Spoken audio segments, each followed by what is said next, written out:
अस्सलाम वालेकुम। I hope that you are doing well. अच्छा जी, so art of essay writing and precis writing, ठीक है। अब कल की क्लास में हमने थोड़ा ऐसे का बैकग्राउंड देखा था और आज हम थोड़ा ना प्रेसी का कंटेंट देख लेंगे कि एक्चुअल में ऐसे लिखने के साथ साथ हमें कौन सा मटेरियल जो है, कौन से कंटेंट हैं, कौन से रूल्स जो हैं वो हमें चाहिए ताकि हम अपने ऐसे को जो है वो एक बेहतर स्ट्रक्चर में कन्वर्ट कर सकें और मोर ओवर जो है इसके साथ ही साथ हमारी जो पैराग्राफ राइटिंग है वो भी इनहैंस हो, ठीक है। तो फर्स्ट ऑफ ऑल अगर मैं प्रेसी के पेपर की बात करती हूँ, ठीक है, तो प्रेसी के पेपर में we have to keep that in mind कि ये भी 100 मार्क्स का होता है, जिसमें से 20 मार्क्स के तो हमारे पास सिर्फ सिनोनिम्स और एंटोनिम्स होते हैं जो कि ऑब्जेक्टिव टाइप में आते हैं, ठीक है। ऑब्जेक्टिव पेपर में सिर्फ और सिर्फ वो सिनोनिम्स और एंटोनिम्स देता है 10 मार्क्स के, और उसमें मल्टीपल चॉइस क्वेश्चंस होते हैं और हमें according to the right answer जो है हमें उसको टिक करना होता है, ठीक है। तो अब उसमें इसका मतलब है कि अगर आपकी वोकैबुलरी नहीं है तो आप जो है ये नहीं कर सकते, ठीक है। अगर आपको वोकैबुलरी अच्छे से आती है तभी आप वो 20 मार्क्स को जो है वो अच्छे से कवर कर सकते हो। अब इसके लिए ना हमारे पास कुछ टिप्स एंड ट्रिक्स हैं जो हमने फॉलो करने हैं। सबसे पहले तो हमने जीआरई क्या जीआरई जो है जीआरई की जो बुक है ग्रामर की उसको डाउनलोड करना है। उसके अंदर 3500 वर्ड्स हैं। हम वो सारे वर्ड्स नहीं करेंगे। उसमें से पहले हम मोस्ट रेपिटेटिव वाले क्वेश्चंस करेंगे, वर्ड्स करेंगे, ठीक है। और उसके बाद सेकेंडली हमने क्या करना है, मैं आप लोगों का एक काम होना चाहिए, ठीक है। अब मैं आपको करंट अफेयर्स के अंदर, ठीक है, प्रेसी की बुक में कोई रिकमेंड नहीं करती, रेन एंड मार्टिन ले लो। अगर सबसे अच्छी बुक जो है ना वो रेन एंड मार्टिन है। अगर ग्रामर बहुत ख़राब है, ग्रामर बहुत वीक है और हर ग्रामर के एस्पेक्ट को क्लियर करना है, उसके साथ रेन एंड मार्टिन ले लो और साथ रेन एंड मार्टिन की बुक भी ले लो। तो उसको रोज़ाना डेली बेसिस पे प्रैक्टिस करो, वो आपकी ग्रामर को जो है वो काफ़ी अच्छा बेहतर तरीके से जो है वो कवर करेगी। और मुझे यही बुक बेहतर लगती है, बाकी किसी भी पब्लिकेशंस की बुक लेने की ज़रूरत नहीं है। हाँ, एक बुक मैं आपको रिकमेंड करूँगी JWT की, जो कि मोस्ट इंपॉर्टेंट ईडियम्स, फ्रेजेस और जीआरई वोकैबुलरी इन सब के लिए है, ठीक है। तो साथ में एक वो बुक ले लो, ठीक है। इसके अलावा कहीं और जाने की ज़रूरत नहीं है। There are lots of the material that is available on the internet, और साथ में नोट्स प्रोवाइड कर दूंगी, ठीक है। अच्छा, तो सबसे पहले मैं आपको क्या कह रही थी कि हमें जीआर और साथ में जितने भी वर्ड्स हमारे डॉन की, ट्रिब्यून की, इकोनॉमिस्ट के आर्टिकल्स के अंदर होते हैं, हमने उन आर्टिकल्स के अंदर से वो वर्ड निकाल लेने हैं और उनको फ्लैश कार्ड्स में बनाना शुरू कर देना है। अब जब हम अपने करंट अफेयर्स का स्टार्ट करेंगे तो आई विल प्रोवाइड कि मैं आपको आर्टिकल्स जो हैं वो शेयर करती रहूँ। तो आर्टिकल्स के अंदर जितने भी इंपॉर्टेंट वर्ड्स होंगे मैं उनको भी हाईलाइट कर दूंगी, ठीक है। तो हमने क्या करना है, हमने फ्लैश कार्ड्स बनाने हैं। अब फ्लैश कार्ड्स कैसे बनाने हैं, आप रेडीमेड भी कार्ड्स ले सकते हो। आप बुक शॉप पे जाओगे, उन्हें कहोगे मुझे कार्ड्स दे दें, फ्लैश कार्ड्स बनाने हैं मैंने, तो आपको कार्ड्स दे देंगे, ठीक है। यहाँ तो आप एक पेज लो, उसको 6 पार्ट्स में या 8 पार्ट्स में डिवाइड कर दो, ठीक है। अब एक एक उसमें से पेज पकड़ो, ठीक है। फॉर एग्जाम्पल मेरे पास पहला वर्ड है एबर। एबर्ड का मतलब है हेट्रेड, नफरत करना, ठीक है। तो अब एबर्ड से सबसे पहले मुझे इसका सिनोनिम लिखना है। नीचे मैंने बोल्ड करके ये लिखा, मैंने इसका सिनोनिम लिख के लिखूंगी जी हेट्रेड, ठीक है। फिर मैं इस पे एक सेंटेंस बना लूँ, वो सेंटेंस जो मैं बार बार यूज़ कर सकूँ अपनी डेली लाइफ में। ऐसा कोई सेंटेंस बना लूँगी तो मेरे लिए ईजी हो जाएगा और ये वर्ड मेरे माइंड में, मेरी जो लॉन्ग टर्म मेमोरी है ना उसमें फिक्स्ड हो जाएगा। हमें अपने वर्ड्स शॉर्ट टर्म मेमोरी में नहीं डालने, ठीक है, हमें लॉन्ग टर्म मेमोरी में डालने हैं। और अगर हम लॉन्ग टर्म मेमोरी में डालेंगे तभी वो हमारे एग्जाम तक हमें याद रहेंगे। और वो किस तरह होगा कि सिर्फ आपको वर्ड को मेमोराइज नहीं करना, you have to make sure कि आप उसको जो है वो सेंटेंस में बनाओगे, ठीक है। आप जब उसकी सेंटेंस में स्ट्रक्चर उसको उस वर्ड को यूटिलाइज कर लोगे सेंटेंस के अंदर, और वो सेंटेंस ऐसा होगा कि आपने 3-4 बार बोल दिया है, तब वो वर्ड आपके माइंड में स्टिक हो जाएगा। जाएगा, ठीक है। तो फॉर एग्जांपल मैं कहती हूँ जी, Ali belongs to the orthodox family and therefore he abhors the concept of feminism, ठीक है। वो एक कतरी जो घराना है उसमें पैदा हुआ था, इसलिए जो है उसको ये जो फेमिनिज्म का कॉन्सेप्ट है या फेमिनिज्म से नफरत है। आप डिक्टेटर करके बना सकते हो, आप कोई भी सेंटेंस जो है आप अपना ले सकते हो।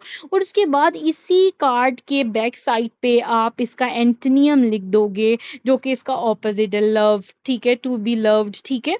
तो इस तरह जो है you have to make 10 flash cards on daily basis, ठीक है। आई विल प्रोवाइड द जितना भी कह लो कि डेली बेसिस पे जितने भी वर्ड्स हैं, 10 वर्ड्स, वो मैं प्रोवाइड करूंगी, ठीक है।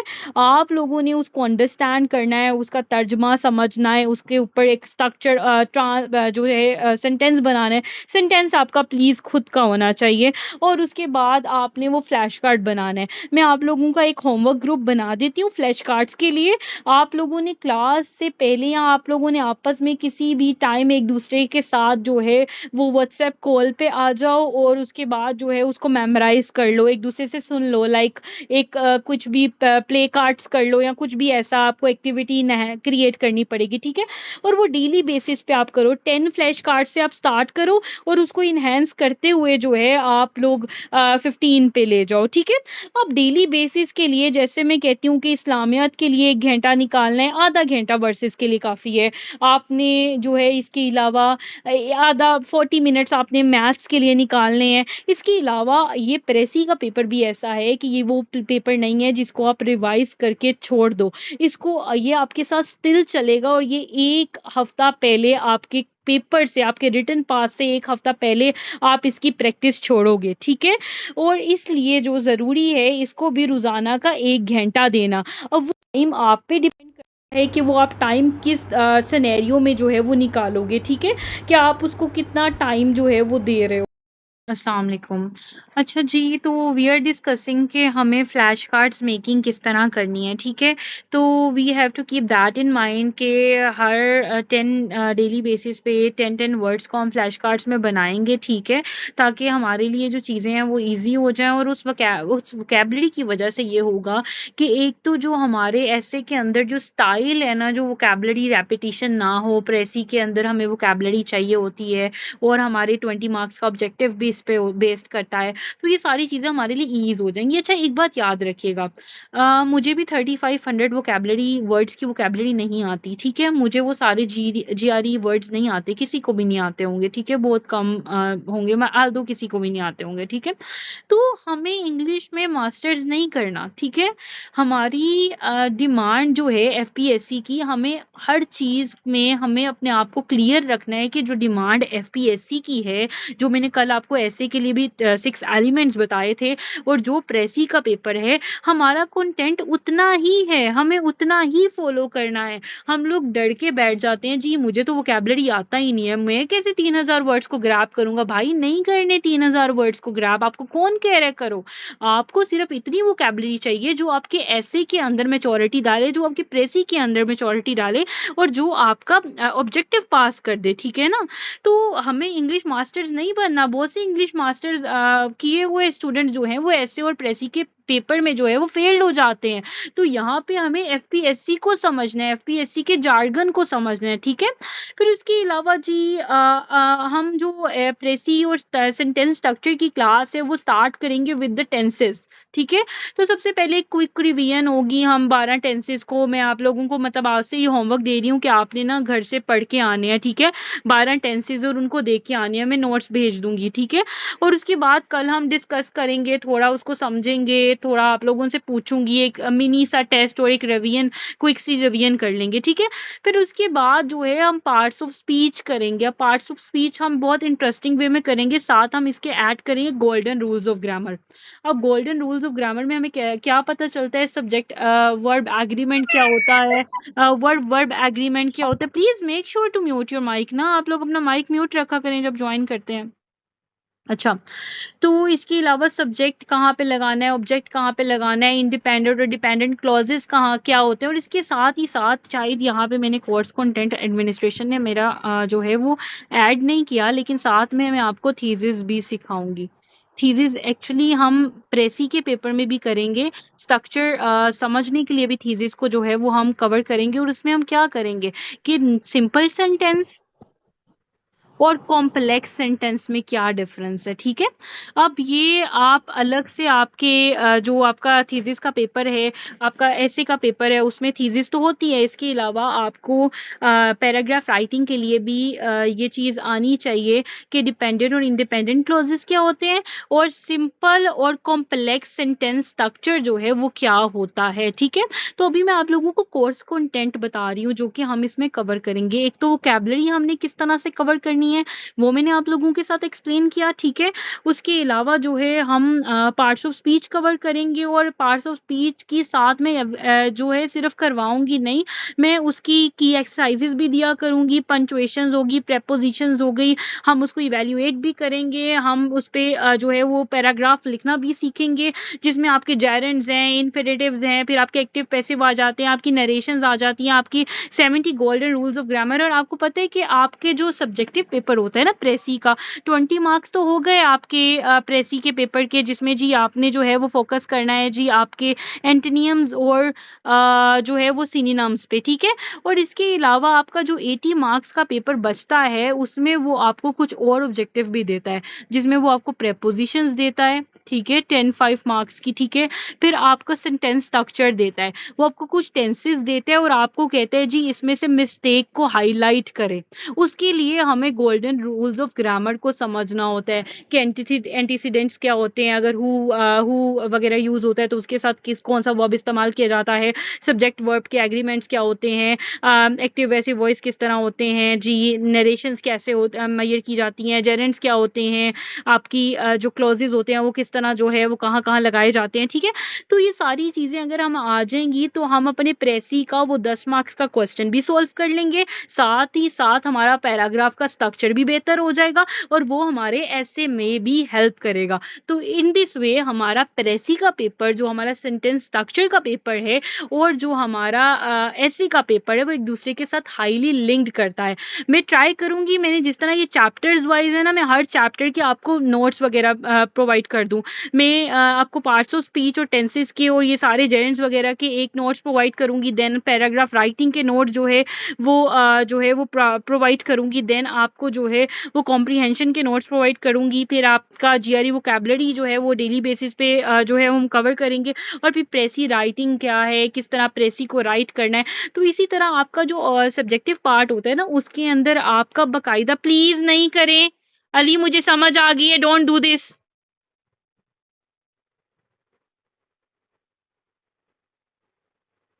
काइंडली क्लास को थोड़ा, क्लास के अंदर थोड़ी जो क्लास के डायनामिक्स होते हैं, जो मैनर्स होते हैं, उनको फॉलो अप किया करें। मैं आपको आंसर कर रही हूँ, just give me a second. अच्छा जी, तो सबसे पहले तो हो गया जी कि हमने पार्ट्स ऑफ स्पीच को पढ़ना है। पार्ट्स ऑफ स्पीच के अंदर सारे रूल्स एंड रेगुलेशंस को फॉलो करना है। कॉमन एरर्स जो होते हैं ना, ज़्यादातर स्टूडेंट एस या ईएस में गलती कर देता है। सब्जेक्ट वर्ब एग्रीमेंट्स में हमारी बहुत मिस्टेक होती हैं। टेंसेस की कंसिस्टेंसी हमें पता नहीं चलती है। वर्ड के यूजेज में हम बहुत मिस्टेक कर देते हैं। पैरेललिज्म जो है कि हमने एक स्ट्रक्चर को किस तरह लेके चलना है, उस स्ट्रक्चर की जो डिटोरिएशन है उसमें हमने कौन कौन से एरर्स नहीं आने चाहिए, ये सब मिस्टेक्स जो है हम बहुत ज़्यादा करते हैं। और ये आपको बकायदा 10 मार्क्स का जो प्रेसी का पेपर है उसमें भी हेल्प करेगा। मोर ओवर आपका जो सेंटेंस स्ट्रक्चर का पोर्शन है प्रेसी के अंदर, आपके प्रेसी के अंदर भी हेल्प करेगा, आपके पैराग्राफ राइटिंग में भी हेल्प करेगा। और आपको पता है कि कल की क्लास में I already told you guys कि एक ऐसे जो है वो 20-25 पैराग्राफ से मिलके बनता है। मतलब कि एक ऐसे जो है वो आपका पैराग्राफ से ही मिलके बनता है। तो पैराग्राफ राइटिंग आएगी तभी एक अच्छा ऐसे लिख सकोगे। जी अब पूछो, आप क्या पूछ रहे हो?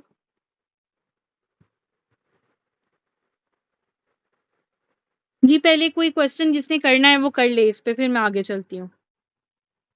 अभी सिर्फ कंटेंट पढ़ा रही हूँ मैं, कंटेंट समझाने की बात कर रही हूँ, ठीक है? मैंने अभी आप लोगों को और कुछ समझाया नहीं है।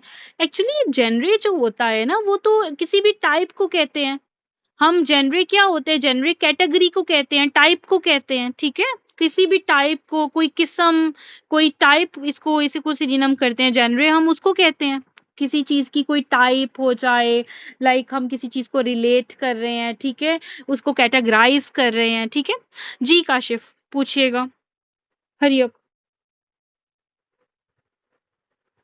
अच्छा मैम, पूछना ये था कि ये ना दो तरह की टॉपिक्स होते हैं, लाइक एक होता है ग्रुपिंग ऑफ वर्ड्स और एक में हुँ, आते हैं पेयर ऑफ वर्ड्स। तो हुँ। क्या इनमें फर्क होता है, मतलब सेम ही होते हैं या थोड़ा डिफरेंट होते हैं? अच्छा, जो पेयर ऑफ वर्ड्स होता है उसमें तो ऑब्वियसली ना we have to make sure कि जो हमारे वर्ड्स हैं उनका स्ट्रक्चर क्या है, लाइक कि हमने कहीं पे पढ़ा है एनमिटी और एमिटी। अब एनमिटी होता है फीलिंग ऑफ एक्टिव हॉस्टिलिटी और एमिटी होता है फ्रेंडशिप, ठीक है? दोनों का ऑपोजिट है लेकिन दोनों का डिफरेंस मतलब दोनों का स्ट्रक्चर लाइक ENMITY, फिर एक का है AMITY। तो हमने इसमें जो है वो वेरिएशन करनी होती है, तो इसको हम कहते हैं जी पेयर ऑफ वर्ड्स, ठीक है? फिर इसका स्ट्रक्चर लिखना होता है, इस पे हमें लिस्ट डाउन करना होता है। और जो मैं ग्रुप ऑफ वर्ड्स की बात करती हूँ ना, ग्रुप ऑफ वर्ड्स में भी हम पेयर ऑफ वर्ड्स की कैटेगरी को ही लेके चलते हैं, लेकिन ग्रुप ऑफ वर्ड्स के अंदर ना एक ही जैसे 3 से 4 वर्ड्स भी कभी एग्ज़ामिनर हमें दे देता है, जिसमें फ्रेजेज़ भी होते हैं, क्लॉज़ेज़ भी आ जाते हैं। तो एक्चुअली जो ग्रुप ऑफ वर्ड्स है ना, उसमें फ्रेजेज़ भी आ जाते हैं, क्लॉज़ेज़ भी आ जाते हैं, उसमें पेयर ऑफ वर्ड्स भी आ जाते हैं, ठीक है? और मतलब ये एसपीएससी मैम के इनका और जो, जी और जी। एसपीएससी का ना रूल चेंज होता रहता है। पहले कुछ अरसे से वो फ्रेज़ल्स दे रहे थे, फिर उन्होंने पेयर ऑफ वर्ड्स देना स्टार्ट कर दिए, फिर बीच में वो जो है वो फ्रेज़ल वर्ड्स जो हैं वो देते हैं। तो हम पहले ट्राई करेंगे कि हम मेक श्योर करेंगे कि हम जो है वो इम्पोर्टेंट वन्स करें और अकॉर्डिंग टू द एफपीएससी के जो जार्गन जा रहा है, जो उनका शेड्यूल जा रहा है, उसके ऊपर जो है वो चलें, ठीक है? अच्छा जी, और कोई question? No ma'am, thank you. अच्छा, इसके अलावा मैं ट्राई करूँगी कि मैं आप लोगों को ना डेली बेसिस पे जो है ना पैराग्राफ लिखने के लिए दिया करूँ। अब उसमें क्या होगा कि जैसे मैं फॉर एग्ज़ाम्पल एक इकोनॉमी का टॉपिक आप लोगों को दे रही हूँ, ठीक है? अब इस इकोनॉमी को मैं कहूँगी कि सिर्फ़ मुझे ना इकोनॉमी ऑफ पाकिस्तान में कोई 200 वर्ड्स का पैराग्राफ लिख दो। लेकिन ये जो पैराग्राफ होगा ये सारा आपने डेफ़िनेट टेंस में, इंडेफ़िनिट में लिखना है, या ये सिर्फ़ आपने परफ़ेक्ट में लिखना है, ठीक है? तो इस तरह क्या होगा कि मैं आपका सेंटेंस स्ट्रक्चर भी देखना चाहती हूँ। तो अगर जो स्टूडेंट्स तो मतलब मेक श्योर कर रहे हैं कि उन्होंने स्टार्ट करना है, उन्होंने डेली बेसिस पे वर्क करना है, उन्हें अपने पेपर में जो है वो यूनिकनेस क्रिएट करनी है, बिकॉज़ वेरी ऑनेस्ट मैं आप लोगों को 3 से 4 बार कहूँगी और उसके बाद मैं सिर्फ़ उन्हीं स्टूडेंट्स के साथ जो है वो डिक्टेट करूँगी जो मुझे काम चेक करवा रहे हैं। फिर मैं बार-बार किसी को फ़ोर्स नहीं करूँगी। तो ये आप पे डिपेंड करता है कि मुझे डेली बेसिस पे जो काम है वो आप लोगों ने चेक करके देना है, मतलब आप लोगों ने सॉल्व करके देना है, because precis writing is all about writing. ऐसे writing is all about writing. नहीं लिखोगे, नहीं समझोगे, अपने जो डर है ना अपने आप के साथ फेयर रहोगे। अगर नहीं आती इंग्लिश तो ओके, बहुत से स्टूडेंट्स को नहीं आती इंग्लिश, बचपन में पढ़ा था ग्रामर, उसके बाद नहीं पढ़ा। हम सोशल साइंसेज़ के हैं या हम साइंसेज़ के हैं, हमारा स्ट्रक्चर ही वो नहीं है। ठीक है, हमें सीखना है, तो सीखने के लिए सबसे पहले फेयर रहना है कि भाई मुझे नहीं आती, मुझे अंडरस्टैंड करना है, मुझे सीखना है। अगर खुद ही से झूठ बोलते हेलो। रहोगे, इंटरनेट का सहारा लोगे और इंटरनेट का सहारा लेके चीज़ों को कवर करोगे तो प्रेसी का पेपर कभी सॉल्व नहीं कर पाओगे, ठीक है?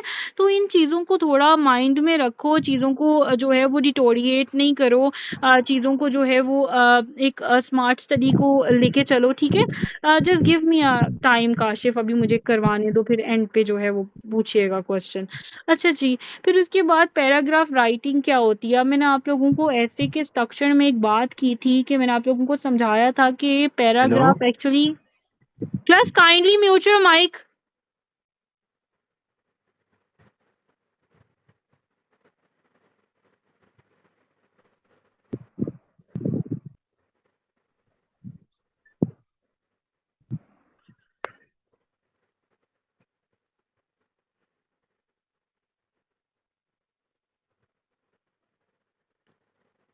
ऐसा लगता है प्राइमरी के स्टूडेंट्स को पढ़ा रही हूँ। ओके जी। Next what we have to cover, okay जी, फिर हमारा पैराग्राफ आता है। अब पैराग्राफ का भी बकायदा एक स्ट्रक्चर होता है। हमें जब किसी भी कॉजेज इम्पैक्ट्स के पैराग्राफ को डिस्कस करने हैं तो we have to keep that in mind. हम अपना ओपिनियन दे रहे हैं, फिर हम फैक्ट्स एंड फिगर्स दे रहे हैं, हम उसमें राइटिंग में चोड़ लिख रहे हैं, हमारे वर्ड्स जो हैं वो एक जो है वो रेपिटेटिव नहीं जा रहे, ठीक है। तो ये चीज़ें हम लोगों को कवर करनी है, और अगर ये चीज़ें हमें आ गई और ऐसे की मेथडोलॉजी हम साथ साथ सीख रहे हैं कि डिस्क्रिप्टिव ऐसे क्या होता है, आर्ग्यूमेंटेटिव क्या होता है, तो इससे क्या होगा, इससे बहुत अच्छा इम्पैक्ट पड़ेगा हमारे पूरे ऐसे के पेपर में, और साथ साथ हमारा प्रेसी होता जाएगा। फिर कॉम्प्रीहेंशन क्या होती है, हमें एक पैराग्राफ दिया जाता है और उस पैराग्राफ के अंदर कुछ हमें उस पैराग्राफ को पढ़ के जो बाइट क्वेश्चंस दिए हो जाते हैं 3 से 4 क्वेश्चंस, उनको सॉल्व करना होता है। और वो जो क्वेश्चंस होते हैं ना, बचपन में क्या करते थे, हम उस पैराग्राफ को पकड़ते थे और उसके अंदर एग्जैक्ट वही वर्डिंग से क्वेश्चंस के आंसर कर देते थे। इसमें हमें वो वर्डिंग नहीं लगानी है, हमें अपनी वोकैबुलरी अपनी वर्डिंग लगानी है, लेकिन आइडिया उसी पैराग्राफ का होना चाहिए। We have to write it on और ऑन वर्ड्स, ठीक है। तो उसके लिए ज़रूरी है कि हमारी वोकैबुलरी अच्छी हो, हमारा राइटिंग स्टाइल बेहतर हो। तो सारी गेम ही जो है वो हमारे गोल्डन रूल्स पे आ जाती है, हमारे सेंटेंस स्ट्रक्चर पे आ जाती है, हमारी पार्ट्स ऑफ स्पीच पे आ जाती है, हमारे टेंसेस पे आ जाती है। तो मैं फिर बार बार कह रही हूँ, मैं कल टेंसेस की रिविजन से जो है ये स्टार्ट करूँगी। अगर आप लोगों को टेंसेस नहीं आते तो उसको आज बैठ के देख लो, उसको अच्छे तरीके से जो है वो कवर करो। कोई भी क्वेश्चन है तो मुझे बताओ, कल मैं उसको क्लास में पढ़ाऊंगी। बेशक उस क्लास को 2 दिन लो, बेशक 3 दिन लो, लेकिन टेंसेस को अच्छे तरीके से जो है वो एक बार माइंड में रख लो। मैं कुछ टिप्स एंड ट्रिक्स दूंगी जिसकी वजह से वो भूलेंगे नहीं, ठीक है। और हम साथ साथ उसको इम्प्लीमेंट करेंगे। एक और बात, हमें बचपन से हमने ग्रामर पढ़ी है लेकिन हमने रट्टा लगाया, हमने कभी भी पार्ट्स ऑफ स्पीच पढ़ के उसको इम्प्लीमेंट नहीं किए, हमें एग्जाम्पल्स के थ्रू पढ़ाया नहीं गया। एक होता है एग्जाम्पल्स देना पढ़ाने के बाद, एक होता है एग्जाम्पल से पढ़ाना, ठीक है। तो ये डिफरेंट चीज़ है। तो अगर हम एग्जाम्पल से पढ़ना शुरू कर दें और एग्जाम्पल से जो है हम उसको इम्प्लीमेंट करना शुरू कर दें तो ग्रामर हमें आ जाएगी और फिर वो कभी भूलेगी नहीं, ठीक है। तो हमें इम्प्लीमेंट करना है। हम कोई भी आर्टिकल पढ़ते हैं, हम उसको प्रिसाइज कर रहे हैं, तो हमें ये रूल्स एंड रेगुलेशंस माइंड में रखने हैं। हम उसमें से वोकैबुलरी निकाल रहे हैं तो वोकैबुलरी को हमने किस तरह फ्लैश कार्ड मेकिंग में रखना है, हम जो है इसको इन चीज़ों को जो है हमने माइंड में रखना है, ताकि हमारी जो प्रेसी का पेपर है वो बहुत अच्छे तरीके से हो, ठीक है।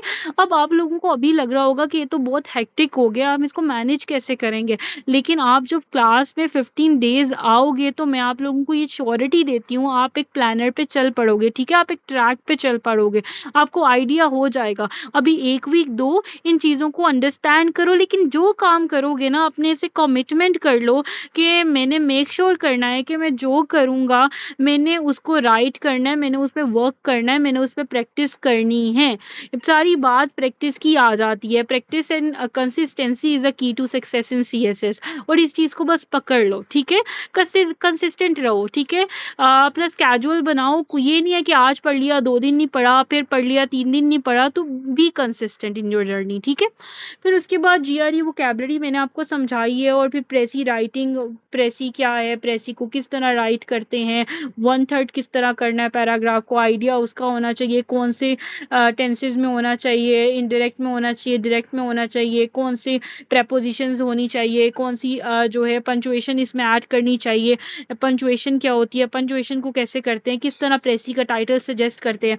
तो अगर ये जो आपका पूरा स्केड्यूल है ना, ये 3 माह में आराम से हो सकता है, आराम से 3 मंथ्स में इसको आप आराम से कर सकते हो। लेकिन आप अगर इसकी प्रैक्टिस नहीं करोगे, मैं यहाँ पे लेक्चर दूंगी, आके आप लेक्चर सुन लोगे और फिर बंद हो गया जी, अगले दिन आए लेक्चर सुन लिया, कोई फ़ायदा नहीं होना, कोई फ़ायदा नहीं होना। ऐसे 6 महीने लगे रहो, ऐसे 10, मेरा मेरा मतलब है कि ऐसे 1 साल लगे रहो, ऐसे 10 साल लगे रहो, कोई फ़र्क नहीं पड़ेगा, ठीक है। जब तक मैं जो लिखूंगी, जो कहूँगी, प्रेसी में टेंस कौन सा यूज़ होगा, मैं सब बताऊंगी, ठीक है। प्रेसी राइटिंग शुरू करेंगे तो सब बताएंगे, ठीक है। मैं अभी आप लोगों को सिर्फ कंटेंट राइट करना बता रही हूँ, ठीक है, कि कंटेंट किस तरह करना है। मैं कल, क्योंकि हमने जो भी आर्टिकल्स पकड़ने हैं, चाहे वो करंट अफेयर्स के हैं, हमने उनको प्रिसाइज करना है ना, वो हमारे करंट अफेयर्स के लिए भी इंपॉर्टेंट है।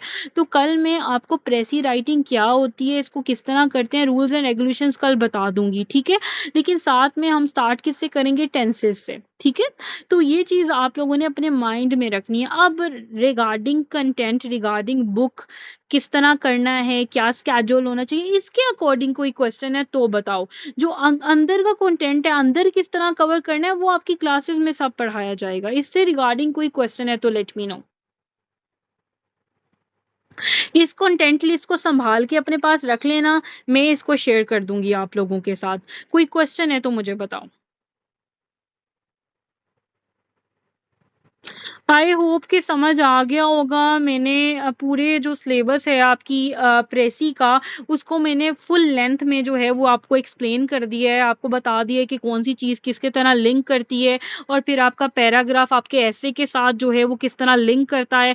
बाकी I will upload this on YouTube as well, तो आप लोग देख लीजिएगा। बाकी कोई भी क्वेश्चन होगा तो you guys have to ask me, and जो भी इशू होगा, और मैं आपका एक होमवर्क ग्रुप बना देती हूँ ताकि हम जो है वो फ्लैश कार्ड्स पे उसको इजीली कर लें। बाकी ये चीज़ें करोगे तो ही आप लोग जो है वो इजी होगा। अच्छा, जो स्टूडेंट्स तो जो हैं, जो आपके एस्पायरेंट्स जो हैं, आप लोग जॉबियंस हो और साथ ये करना है, तो आप अपने जॉब के दौरान आपको लंच टाइम मिलता होगा, आधा घंटा फ्री होता होगा, कभी काम नहीं होता तो कोई चीज़ निकाल के पढ़ ली, उस टाइम पे वोकैबुलरी कर ली, ठीक है। साथ में लैपटॉप पे बैक साइड पे अगर तो आप कॉर्पोरेट सर्विसेज में हो तो ईजी हो जाता है थोड़ा। तो इस तरह ना थोड़ा टाइम मिल जाता है, तो ये चीज़ें मैनेज कर लो। ये जो आपका इस्लामियत की वर्सेस हैं, या आपके जो ऐसे के अंदर, आपके ऐसे और प्रेसी के अंदर जो वोकैबुलरी है, और इसके अलावा जो आपकी इस तरह की छोटी छोटी चीज़ें होती हैं, मैथ्स को थोड़ा आधा घंटा देना, ये आप उस टाइम पे थोड़ा मैनेज करना सीख लो, ठीक है। वो हो जाता है, इतना टाइम तो हमें मिल ही जाता है, लाइक कभी हो जाता है, कभी डे हेक्टिक होता है